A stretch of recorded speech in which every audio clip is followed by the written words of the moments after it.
Before I get started today's video, I want to give a quick shout out to Ask Kirby for cutting that check and sponsoring today's video. If you guys didn't know, Ask Kirby is this app that I basically been scrolling on to basically listen to people spew their guts out and give their opinions about stuff. People mainly come on here to gossip about random shit, but I mainly like coming on here because it's funny to listen to people ask for advice. Because the people on here are fucking bizarre. People come on here all the time asking for advice. Sometimes I'll randomly come on here asking for advice just as a joke. But usually a lot of people come on here to hear anonymous advice. All you gotta do is go to your Apple or Android store. I screenshot a lot of my favorite ones, but one that I actually read today was some girl who wrote like a long ass fucking novel about the time that she banged her Uber driver for money.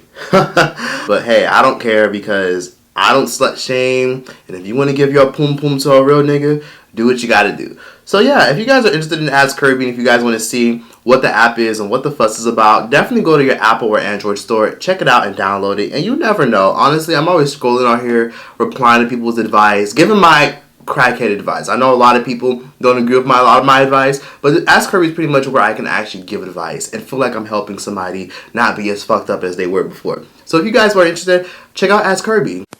Some viewers may find this disturbing. Viewer discretion is advised. Hi, my wonderful sweet babies.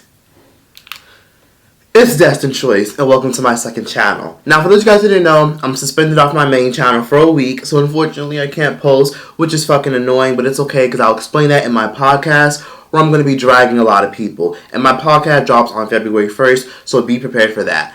But anyways, I really wanted to come on here and speak on Megan Thee Stallion while I enjoy my vegan spinach wrap. So, long story short, I'm pretty sure a lot of you guys know who Megan Thee Stallion is. She doesn't really need an introduction. Megan Thee Stallion is one of the biggest rappers in the industry right now. You know, she's killing it right now. She's from Houston, Texas. She's putting on for the South, and a lot of people just love her. You know, she's positive. She wants to bring unity in the female rap world, and you know, overall, she just has a great image. You know, she's beautiful, she's gorgeous, she's an amazing rapper, and she actually writes her shit, unlike some people.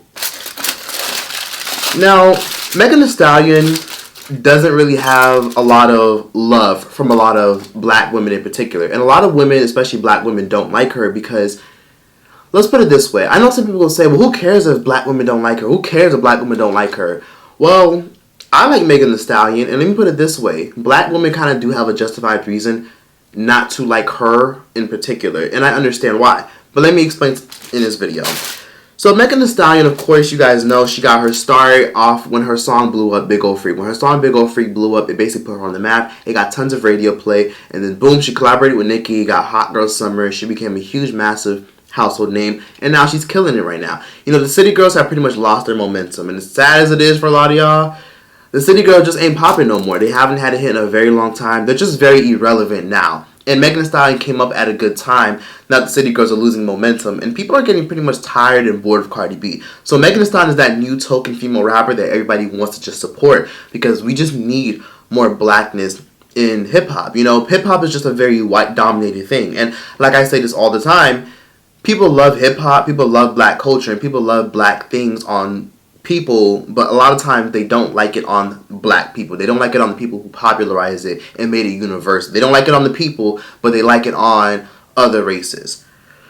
Now here's where Megan Thee Stallion comes in. A lot of black girls don't like Megan Thee Stallion because she's black girl representation. Now every time I read shade room comments and Megan Thee Stallion gets posted, a lot of people are always dragging her, per se, mainly black women.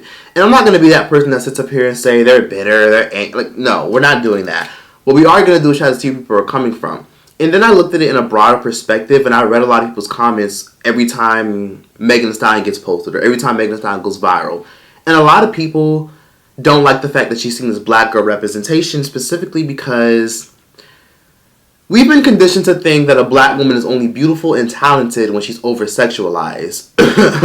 Nicki Minaj, Buffy the Body, Melissa Ford, Sierra, Saweetie, Beyonce, many, many more female entertainers. Like, it's just like, it's very hard to find a black female entertainer that doesn't over-sexualize. That's hard. Like, I know some people are going to say, well, what about Brandy? She never over-sexualized. Or what about Aaliyah? She didn't need to over-sexualize that much.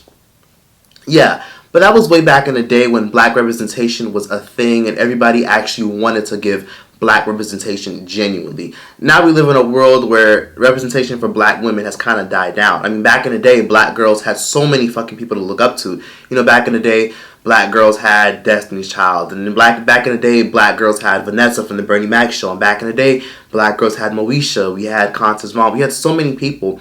But now we're in a stage where we're basically started right back to the 50s, where now the only time a black girl gets praise is if she's taking off her clothes, or if she's damn near half naked, or if she's twerking.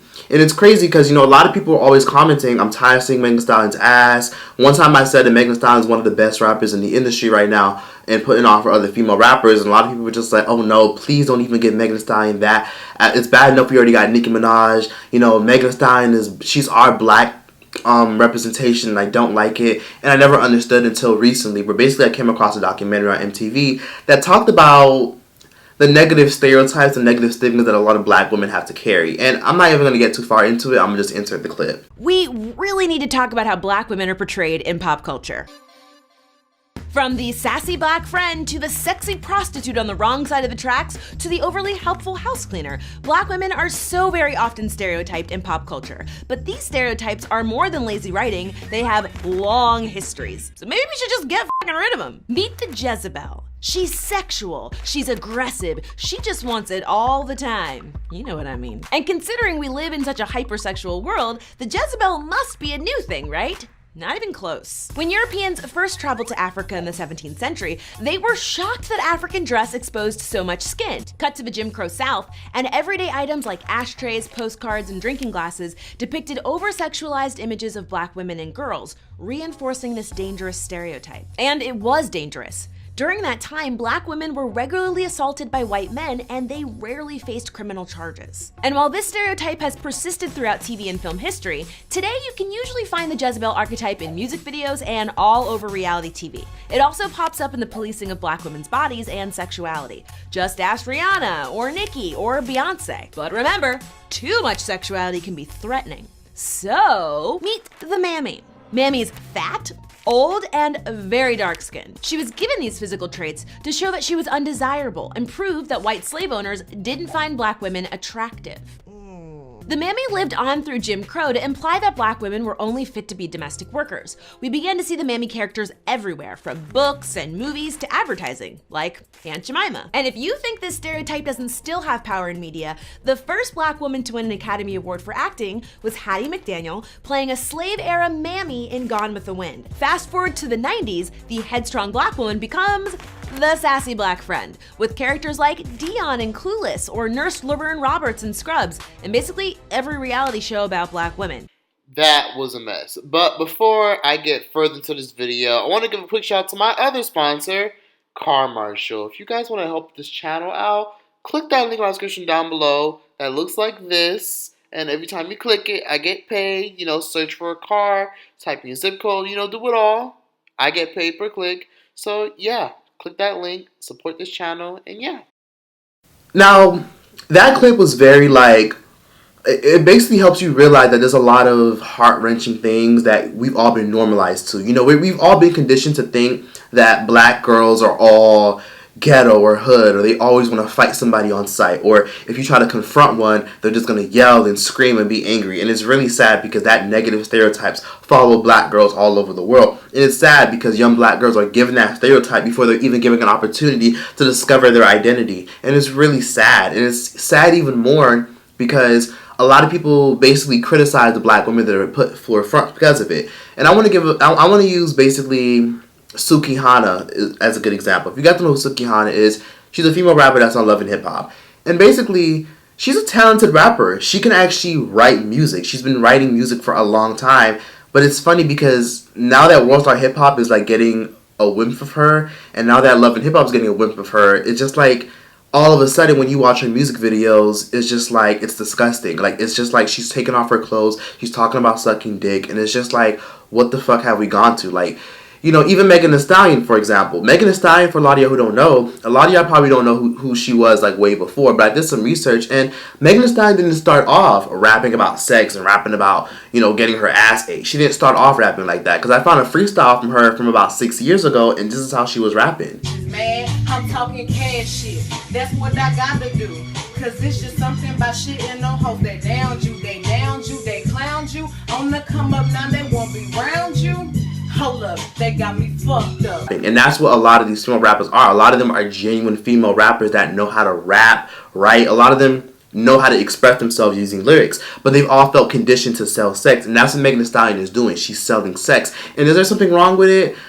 Sex sells, and that's just the reality of it. All women in general are over-sexualized at a young age. You know, when women grow up having larger breasts, or they grow up having big asses, like when a woman has a big ass or a big butt, she realizes that as she gets older and transitions into womanhood and puberty, because she's constantly being over-sexualized by the media. She's being over-sexualized by the boys in her classroom. She's being over-sexualized by grown-ass fucking men who are probably hitting on her at the age of 12. And Megan Thee Stallion is that dangerous... People see Megan Thee Stallion as that dangerous stereotype. The Jezebel stereotype. The fact that she has to twerk all the time to get attention. Because it's crazy. If Megan Thee Stallion were to post a regular video of her flipping her hair, being pretty, she probably wouldn't get as much comments. But when she has girls in the background twerking and she's rapping, it's just like, well, damn. You can vividly tell she's selling sex, but at the same time, she gets more attention. And I remember watching an interview. I believe Irv Gotti said this. And we live in a world where now, when it comes to female rappers, when it comes to people like Lil' Kim, and when it comes to people like, who else? Eve and all the other, female rappers who came after Kim, we all feel like female rappers, especially black female rappers, because it's a black female game, that they've all felt conditioned that they have to sell sex. Like, the way it's set up is men have to want you and women have to aspire to want to look like you. That's kind of how it's set up. And it's crazy because as crazy as it sounds, a lot of people looked up to Lil' Kim when they're probably at the age of 10 or 11 years old, because that's the only black girl representation that was around the late 90s. Now, for one, let's talk about Proud Family. Dejanay is a good example. I'm pretty sure every single one of you guys watch Proud Family. You guys ever notice how Dejanay has like the big butt, hands on her hips, rolling her neck, attitude? She's basically the vivacious, over-sexualized black girl. And then she's dark-skinned at that. And plus, notice how every time she tries to get on Sticky don't want her. He's always saying, get off of me. I don't want you. Get off of me, Dejanay. It's funny because that same stereotype is enforced into the Mammy stereotype. And then that same stereotype also carries on in The Parkers. The Parkers is one of my favorite shows of all time. I love the theme song. I love the characters. One of my favorite shows. But we can't deny, and I didn't even realize this until I really thought about it, that Nikki Parker is literally a black stereotype. And as crazy and cringy as it is for a lot of you guys to believe, being a stereotype is not really an amazing thing, because a lot of times when you're a stereotype, you do nothing but perpetuate and promote the rumor that people that look like you really are this way. Nikki Parker, let's explain how she's a stereotype. Yeah, she's a strong black woman. She went to college, but she's the single mother stereotype. And we see this all the time in the media. Black women are constantly being the single mother stereotype. And let's be real, there's a lot of truth to this stereotype, because realistically, a lot of my black people out there watching this, some of y'all were raised by single mothers. Some of y'all weren't raised by single mothers. So a lot of y'all can't connect to the single mother relationship with Kim and Nikki Parker. But then again, let's look at her relationship with Professor Ogilvy. You ever notice how Professor Ogilvy don't ever want her? He's always like, get off of me, you monster. Get off of me, you demon woman. It's like he demonizes her, and then he goes for the skinnier, big breast, lighter skinned woman. Or if he's not going for the lighter skinned woman, he's going for the skinnier, more well-collected woman. But Nikki Parker, the plus-size, beautiful black woman, is getting passed up. But yeah, she keeps being bitter and angry every time Professor finds somebody else. Like, you see these stereotypes. And also, let's look at Regina King. Regina King in the movie Poetic Justice. Love that movie. Top 5 favorite movies. If y'all seen that movie, and I recommend y'all do see it, it's on Hulu, or you can just buy it on YouTube, rent it on YouTube for like $2. That movie is literally full of stereotypes. For one, look at Regina King's characters. And this is Regina King from all throughout her 90s characters. She was the vivacious, overly attitude, nasty black woman. That's what she played. Like, in Poetic Justice, Regina King was literally the over-sexualized girl. Like, she was the girl that was cheating on her man. She was drinking so much. She was rolling her eyes constantly. She was talking with her hands. She was shaking her head. Like, she was literally a living black stereotype. And let's be real, we've all went to high school with girls that look like this. Some of us have girls like this in our family. Some of you guys might even have that trait. And who knows? some of you guys might even know someone who doesn't even have these traits. But realistically, Regina King playing that stereotype was dangerous. And then Nikki Parker and then Monique playing that stereotype, that was dangerous. And then Monique and Precious, that stereotype. And I want to bring up award shows, for example, because it's funny because white mainstream media doesn't give much attention to regular girls who don't fall into these stereotypes. You know, let's bring up rappers like No Name. Look at her.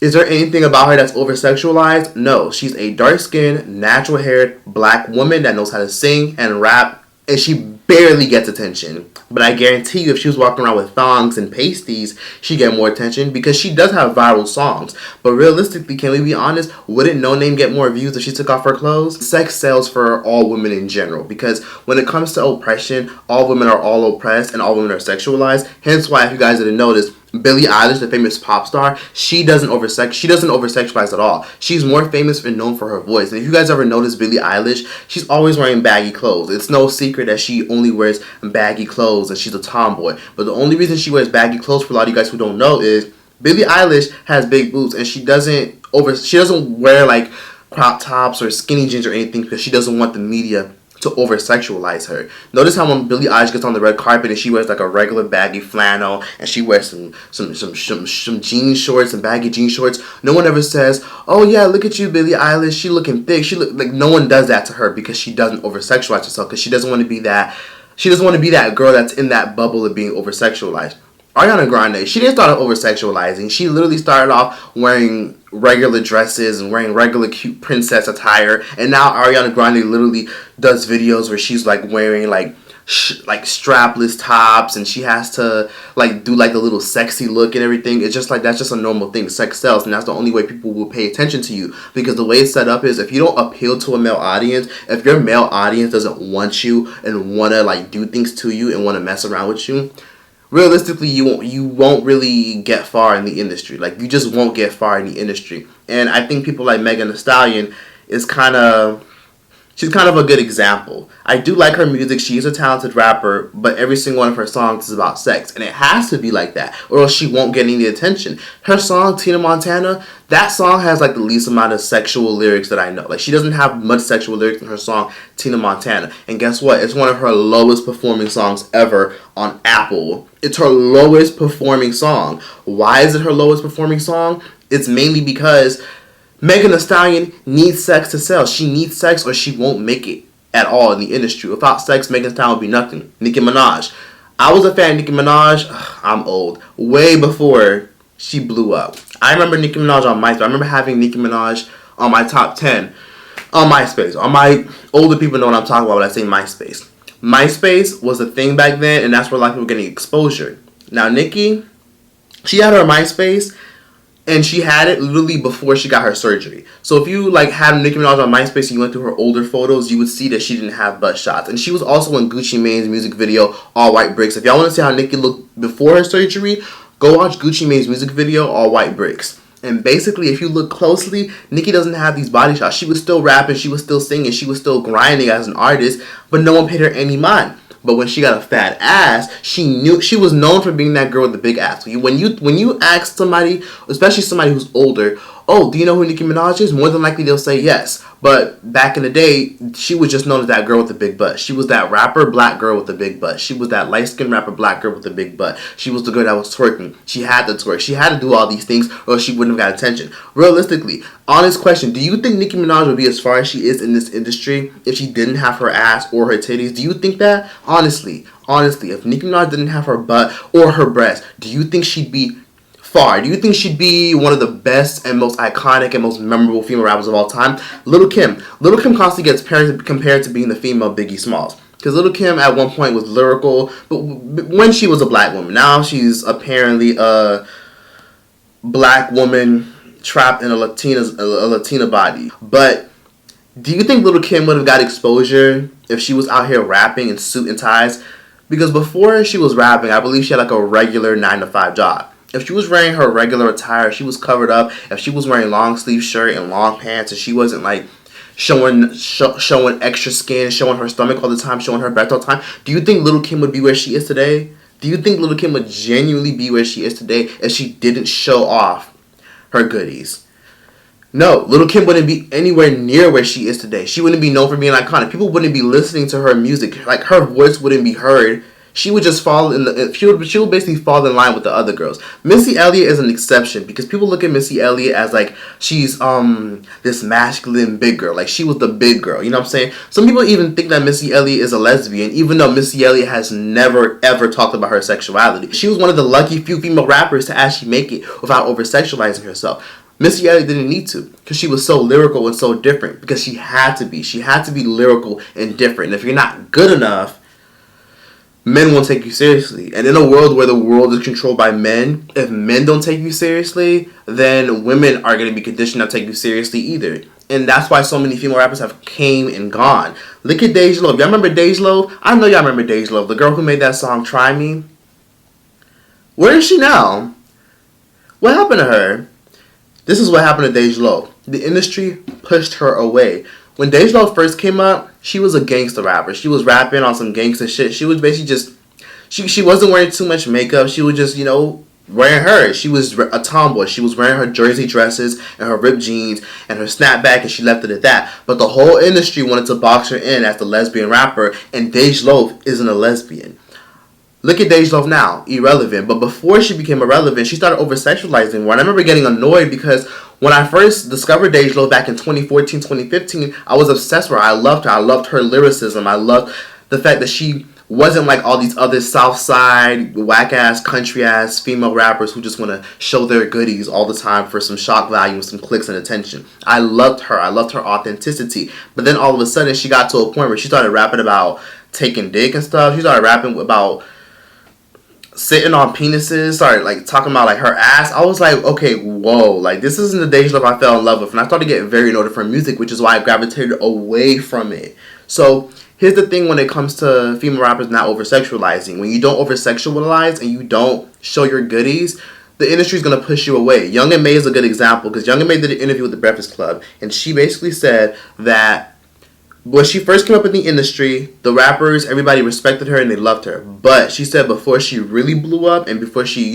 before Ooh came out, Young and May said that she had industry people and executives telling her, oh, the whole gay thing is cool and everything, but like, if you want to get far, you want us to push you, say you like guys too, like, just be like you like guys, say you like guys, rap about, messing around with guys, so that, way people will appreciate you more. And they weren't saying that to be malicious. They're more so saying that because they knew people would forget about her. And like Irv Gotti said, if men don't want you, then you're basically worthless. What's going on with the hip hop artists, the female? I don't have the answer, okay? But it's for some reason in my course of being in this business, in breaking male artists and female artists, the female rapper is a little bit harder to break. It's like they can't be too hard, they can't be too soft, they gotta look right, guys gotta want them.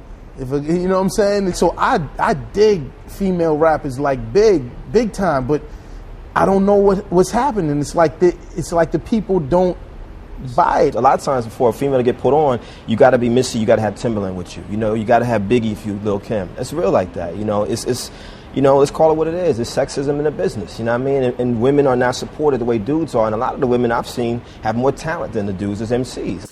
And you're worthless because realistically, males are the main people who buy music. You go to a rap concert, it's mainly full of male. You go to a concert in general for a pop artist, a lot of times it's males in the audience. And that's just really what it is, because males are the main people who are going to support you and ride or die for you. Meanwhile, a lot of female supporters, sometimes their support isn't enough. So sometimes you have to universally speak to a different gender in order to get attention. And it's really sad. But that is what it is. And I hate that Megan Thee Stallion is she's the punching bag for a lot of women. Because to a lot of women, it's like, oh, you're promoting this, how dare you do this? And I think Hattie McDaniel is a good example.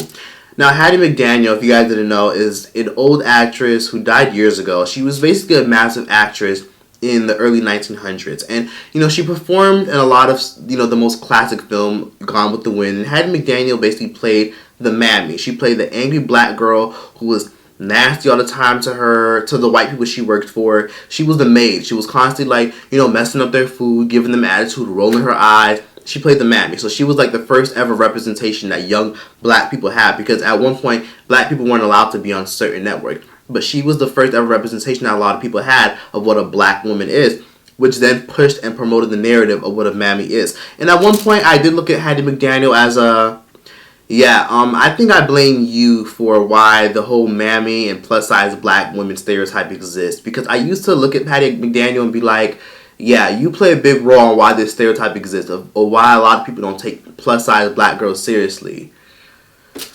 And then I had to reevaluate that after somebody in the comments had told me, you might want to reevaluate that and realize that it wasn't Hattie McDaniel that was pushing this narrative. People were writing this script for her to be this person. And I'm like, you know what, that is a very good point. But then again, she did sell out to appease to a white audience, which then led to her getting awards. And the NAACP and a lot of black activists looked down on her and told her, girl, like, what are you doing? You should be ashamed of yourself. You're pushing this representation of what women who look like you are. And she said, I don't give a fuck. I'd rather get paid $700 a week to be a maid than $70 a week to be a maid in real life. So basically, Hattie McDaniel didn't give a fuck, and that led to like more black women basically getting these kind of roles. So Hattie McDaniel then got an award. She got an Oscar for basically being a stereotype. And then not only that, you got people like Octavia Spencer who got the same award for playing a maid to white people.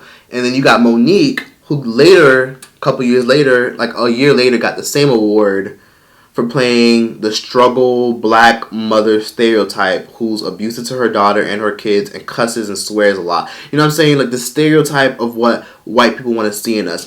And I think a good example of these stereotypes, I want to also backtrack to the whole black girl thing. Now, I want to bring up Bad Baby as an example, because Bad Baby is an example of what white privilege is. And I know a lot of people love to say, well, it's not about race why Bad Baby is famous. It's because people think she's funny. You guys ever notice how Bad Baby basically got famous for disrespecting her mom and being on Dr. Phil and making a fool of herself? Well, okay, let's change the roles for a second. Do y'all think Bad Baby would have gotten as famous or as popular if she was a black girl? Do you think Bad Baby would be famous? Do you think the Cash Me Outside bitch would be famous if she was black? No, she wouldn't be famous if she was black. In fact, she would actually be dragged to filth. People would look at her as, oh, nah, that's a typical black girl. Oh, no, typical black person. Oh, this is why I don't date black girls, because, oh, yeah, they're ratchet. But Bad Baby is ratchet, but for some reason she's praised by label executives. She's given $3 million, $4 million for a record deal. She's glorified and rewarded by being on TV shows. She gets her own documentary on Snapchat. She gets massive endorsement deals. She becomes a millionaire at only the age of 15.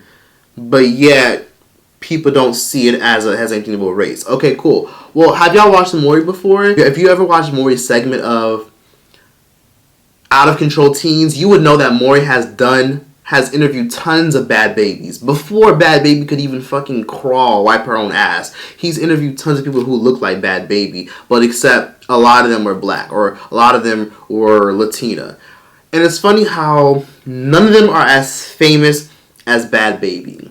None of them got mainstream deals. Instead, a lot of them who tried to pursue careers were looked down on and were seen as, nah, we don't want to deal with that disrespectful little girl. But the little white girl with the red hair, oh my gosh, she's so funny, she's so hood, she's so urban, let's sign her. So do you guys see what I mean with these stereotypes?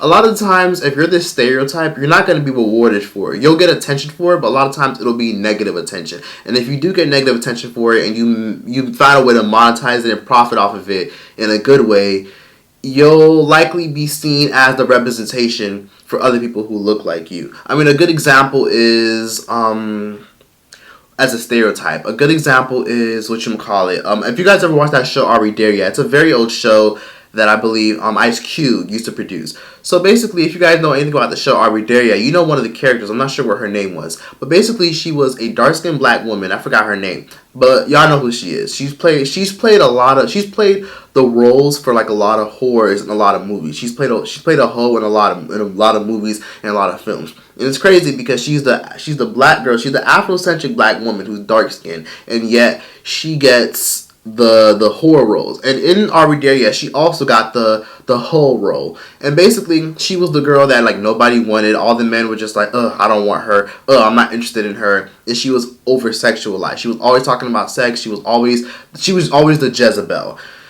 And I think another example is the current show that's on TV, Blackish. I'm sure a lot of you guys have watched the show Blackish on ABC Family. Now, if you haven't watched Blackish, there's a woman who plays the grandmother, Jennifer Lawrence, and Jennifer Lawrence, to me, plays a stereotype.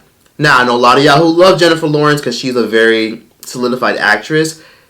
I think she plays the stereotype because she's the heavyset black woman who's passionate, overly passionate, who is always ready to like strangle somebody, who's always ready to fight somebody, and then she's over sexual. Like she's always flirting with any man that she sees. Any man that's good looking, she's always flirting with them. Always ready to cook for her kids, always ready to down talk the light skinned girl, look down the light skinned girl, rainbow.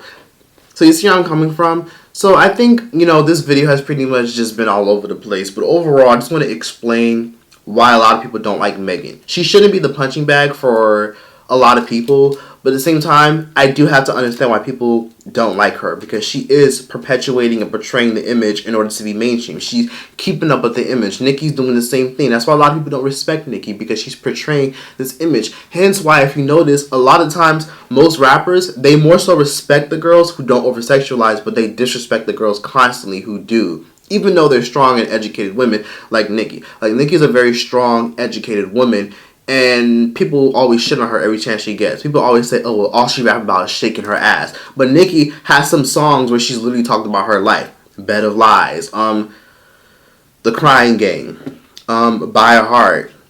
So many songs she's made. But for some reason, the only songs that get attention are Anaconda or Only or Truffle Butter. Like, these are the only songs that get attention because she has to keep this hypersexualized image up. And if she don't, she won't sell records. And Nicki knows this. And she knows this because she's a woman. And that's why Nicki's always so passionate about double standards in the industry, because she knows she wouldn't be where she is without this standard. And the standard is she can get away with over-sexualizing just as long as she's constantly doing it. And it's sad. And it's sad even more because these stereotypes are so dangerous that were perpetuated by old historical, actors, actresses, and influencers from way back in the day. A lot of this was perpetuated by them. And a lot of us has us in a debacle. A lot of it has all of us arguing against each other. So instead of, people being mad at Megan Thee Stallion, maybe we should be mad at the system. Because realistically, a black woman could be popping and not need to sexualize herself. The only problem is y'all don't support them. Y'all don't. I'm not gonna say y'all. I'm gonna say a lot of y'all. A lot of y'all don't support these female rappers. Female rapper, no name, very talented, doesn't over sexualize. I support her to the fullest. She's very talented, and I love her music. Plenty of other rappers. Let's see. Doja Cat. Doja Cat has some really dope, real legit songs. She does over sexualize, but it's funny because all the songs that are dope and she's expressing herself, those will get attention. But for some reason, the only song that she's made that's gotten mainstream attention is Juicy. That's like the only song that she got that got mainstream attention, that's hitting the charts, that's all over the radio. That's the only song. And she's rapping about her ass, and she's rapping about taking dick. But for some reason, her other stuff, because I've been listening to her before the song Juicy blew up, doesn't get as much attention. Her other shit doesn't get attention. And that's the thing, over-sexualization of black women.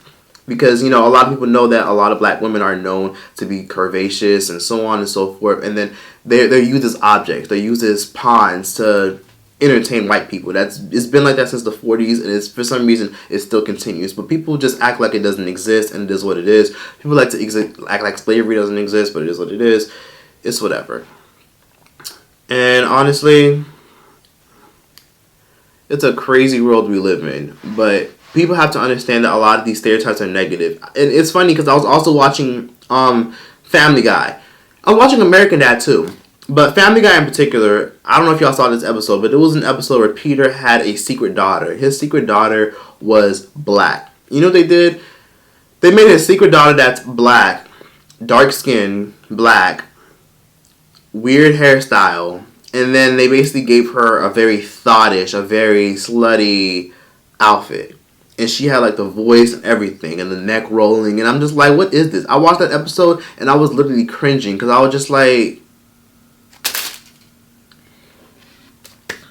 I lost my appetite. Because I'm not doing it because I'm not losing my appetite because of the fact that black people are getting representation. I'm doing it because you even see it in the cartoons. You've seen blackface cartoons since the beginning of time, and now we're seeing cartoons where black people are getting shit representation. Even the Cleveland show. You remember the Cleveland show? That's like the closest black representation that a lot of kids nowadays had. And the show ended like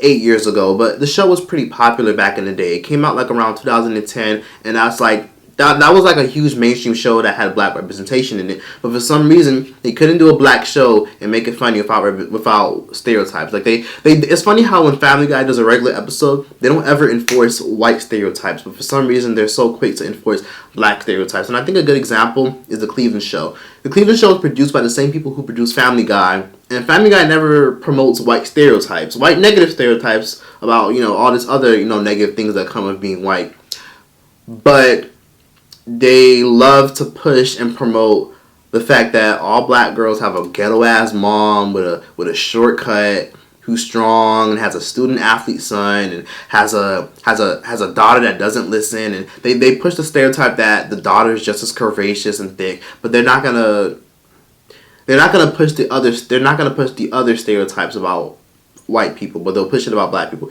and it's crazy. And that's why we have all these negative stereotypes. Because it's funny because a lot of people always have this connotation about like not dating black girls for a particular reason. Because I used to watch a lot of public interviews, but then I stopped because I realized how toxic they were. But I used to hate watch public interviews. Like I used to like purposely like watch them just to see how stupid people look. And basically, I noticed in a lot of these interviews, I would see that whenever they would do the whole what race would you not date, I would note that a lot of the boys in that video would say, oh, I wouldn't date a black girl because, they're kind of ratchet or they're kind of this or kind of that. And it's just like, how would you know? You've never dated one, and I'm sure you've never seen one in your fucking life, considering that you grew up in a suburb.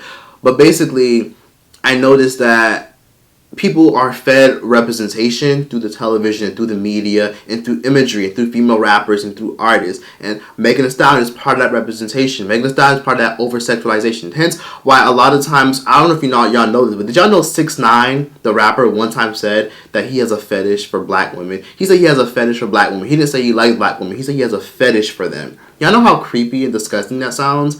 And it's crazy because you only see black women getting pushed and promoted when they're over-sexualizing. They have to be wearing a onesie. They have to be wearing a thong. They have to be twerking in music videos. They have to be over-sexualized. They won't get attention. But it's crazy because Taylor Swift can get on stage with a whole outfit and she'll still get praised. Taylor Swift could wear a nice regular dress and still get promoted, and people would love to support her. But for some reason, if a black girl like Ari Lennox, for example, a very amazing R&B singer, I'll say Ari Lennox is probably very similar to Taylor Swift as far as like melody and soul, and they're very different artists obviously, but Ari Lennox dresses the same as Taylor Swift, but for some reason she doesn't get pushed or attention. She's not on magazines. People don't look at her like as the future of music. People don't pay her no mind. People don't look at her because she has to be that stereotype. But I guarantee you, if she was out here twerking and wearing G-strings and stuff and wearing pasties, she would get more attention.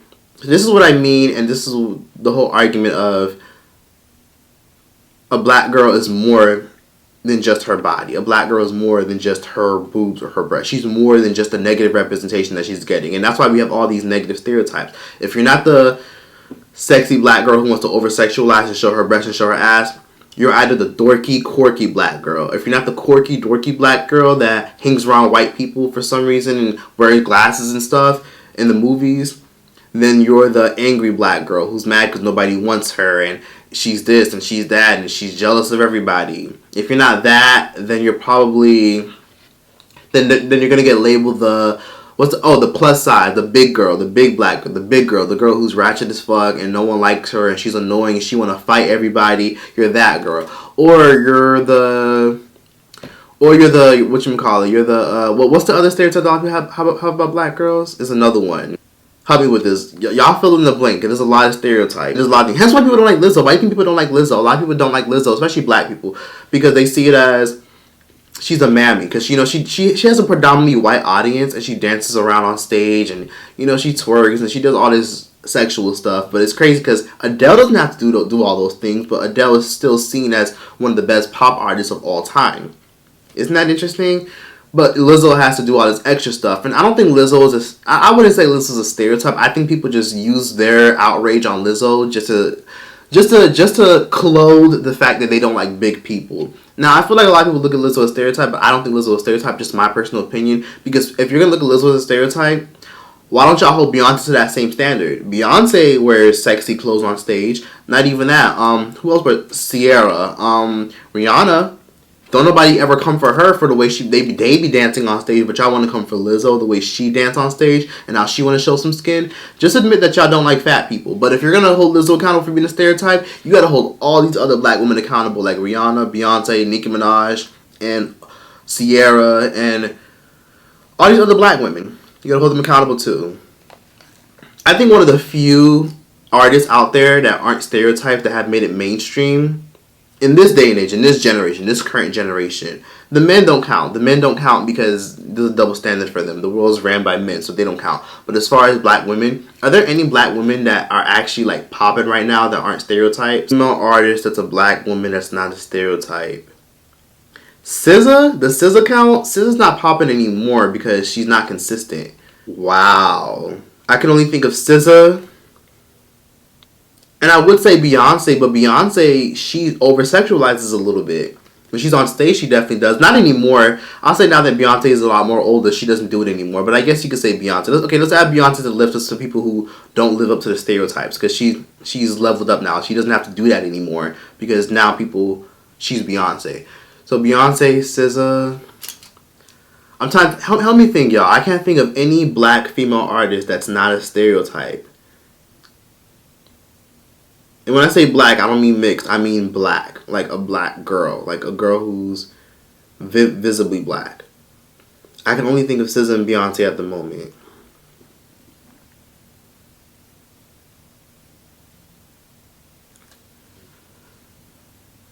That's sad. But I can name 5 pop artists who are white that don't have to, do white girl stereotypes or over-sexualize. Billie Eilish, Sia, Adele, Taylor Swift, Ariana Grande. I can name many more. Dua Lipa. Oh my god. I can name 5 more of that too. I can name 5 more white girls. Camila Cabello. Oh my god. I can name plenty of white girls, but I can't name that many black girls that aren't stereotypes that have made it to a mainstream level in this day and age. In this generation. In this current decade. All I can think of is SZA. I mean, Rihanna used to over-sexualize, but she doesn't anymore. It's SZA, Rihanna, Beyonce. That's pretty much it. SZA, Rihanna, Beyonce. The only people who don't need to be stereotypes in order to get popping, like clicks, views, and numbers. Those are the only people that I feel like people don't view as stereotypes. Nicki is definitely the stereotype. Without Nicki's ass, she wouldn't be famous. But, wow. That's pretty sad. And that shows that we have a lot of work to do.